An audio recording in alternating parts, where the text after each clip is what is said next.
പ്രതിപക്ഷ നേതാവ് വി.ഡി. സതീശനെതിരെ രൂക്ഷ വിമർശനങ്ങളാണ് ഇപ്പോൾ പി.വി. അൻവർ ഉന്നയിക്കുന്നത്. വി.ഡി. സതീശനും ചില ഹരിത എം.എൽ.എമാരും ചേർന്ന് കോൺഗ്രസിനെ കുട്ടിച്ചോറാക്കിയെന്നും വി.ഡി. സതീശനിൽ ഹിറ്റ്ലറിന്റെ രൂപമുണ്ടെന്നും പറഞ്ഞ അൻവർ കേരളത്തിലെ കോൺഗ്രസിൽ നടക്കുന്നത് ഹിറ്റ്ലറിസം ആണെന്നും ആരോപിച്ചു. ഈ നേതൃത്വമാണ് മുന്നോട്ട് പോകുന്നതെങ്കിൽ യു.ഡി.എഫ് ജയിക്കില്ലെന്നും അൻവർ ചൂണ്ടിക്കാണിക്കുന്നു. സതീശന്റെ കാല് നക്കി മുന്നോട്ട് പോകാനില്ലെന്നും പോരാടി മരിക്കാൻ താൻ തയ്യാറാണെന്നും അൻവർ പ്രഖ്യാപിക്കുകയും ചെയ്തു. വി.ഡി. സതീശന് പിന്നിൽ പിണറായി വിജയനാണെന്നും പി.വി. അൻവർ പറയുന്നുണ്ട്. അൻവറിനെ അടുപ്പിക്കരുത് എന്നാണ് പിണറായി വിജയൻ നൽകിയ നിർദ്ദേശം. പിണറായിയുടെ സഹായമില്ലെങ്കിൽ പറവൂരിൽ വി.ഡി. സതീശൻ വിജയിക്കില്ലെന്നും അൻവർ പറയുന്നു. അജിത് കുമാറിനെ DGP-ആയി പ്രൊമോട്ട് ചെയ്യാൻ നീക്കം നടക്കുന്നുവെന്നും ഇതിനെതിരെ ശക്തമായി പ്രതികരിക്കണമെന്നും വി.ഡി. സതീശനോട് താൻ പറഞ്ഞിരുന്നു. പക്ഷേ വി.ഡി. സതീശൻ മിണ്ടിയില്ലെന്നും അൻവർ ആരോപിച്ചു. സുജിത് ദാസിനെ തിരിച്ചെടുത്തപ്പോൾ വി.ഡി. സതീശൻ മിണ്ടിയോ എന്നും അൻവർ ചോദിക്കുന്നുണ്ട്. ഇത് നെക്സസിന്റെ ഭാഗമാണ്. ഇനി സ്വയം കൊലക്ക് നിന്നുകൊടുക്കാൻ താൻ ഇല്ലെന്നും പി.വി. അൻവർ വ്യക്തമായി പറയുന്നു. കെ. സുധാകരൻ അറിയാതെയാണ് നിലമ്പൂർ ഉപതെരഞ്ഞെടുപ്പിലെ സ്ഥാനാർത്ഥി നിർണയം നടന്നതെന്ന് അൻവർ ആരോപിക്കുന്നു. സ്ഥാനാർത്ഥിയെ പ്രഖ്യാപിച്ച വാർത്ത കണ്ടപ്പോൾ സുധാകരൻ തരിച്ചുപോയി. സുധാകരനോട് ഒരു വാക്ക് പോലും പറയാൻ ഇവർ തയ്യാറായില്ല. പ്രഖ്യാപിക്കുന്നുണ്ട് എന്ന് പോലും പറഞ്ഞിട്ടില്ല. എന്ത് മര്യാദയാണ് വി.ഡി. സതീശനിൽ നിന്ന് ഇനി പ്രതീക്ഷിക്കേണ്ടതെന്നും അൻവർ ചോദിച്ചു.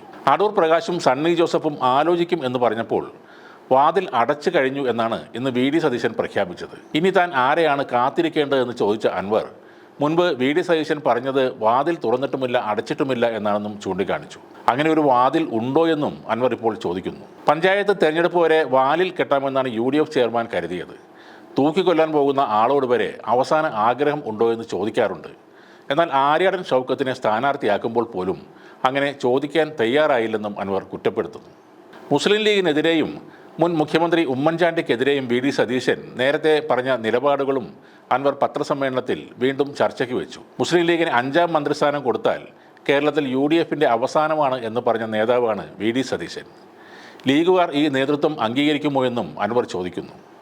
സോളാർ കേസ് ഉണ്ടായപ്പോൾ അതിൽ മുഖ്യമന്ത്രി ഉമ്മൻചാണ്ടിക്ക് ധാർമ്മിക ഉത്തരവാദിത്വം ഉണ്ടെന്ന് പറഞ്ഞ ആളുമാണ് വി.ഡി. സതീശൻ.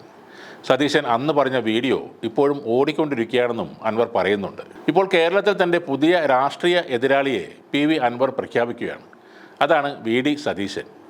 ഇപ്പോൾ യു.ഡി.എഫ് വാതിൽ അടച്ച സാഹചര്യത്തിൽ താൻ മത്സരിക്കുമെന്നും നിലമ്പൂരിൽ ജയിക്കുമെന്നും വരെ അൻവർ പറയുന്നുണ്ട്. താനും കോൺഗ്രസ് സ്ഥാനാർത്ഥിയും ചേർന്ന് നേടുന്ന വോട്ടുകളാണ് പിണറായിസത്തിനെതിരായ വികാരം. രണ്ടുപേരും ചേർന്ന് പിടിക്കുന്ന അത്രയും വോട്ട് CPM സ്ഥാനാർത്ഥി M. സ്വരാജ് നേടില്ലെന്നാണ് അൻവറിൻ്റെ പ്രഖ്യാപനം.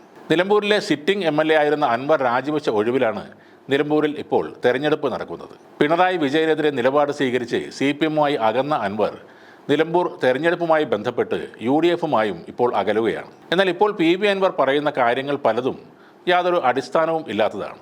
ഇടത് വലത് മുന്നണികളെ ഒരുപോലെ തൻ്റെ പ്രസംഗത്തിലൂടെ ചിരിപ്പിക്കാൻ അൻവറിന് കഴിയുന്നുണ്ട്. എന്തായാലും ഇലക്ഷൻ കഴിയുന്നതുവരെ ഒരു ചാനലിലും വാർത്താ ദാരിദ്ര്യം ഉണ്ടാവില്ല. അതിനുമാത്രം കണ്ടന്റുകൾ അൻവർക്ക് ഒറ്റയ്ക്ക് തന്നെ നൽകുന്നുണ്ട്.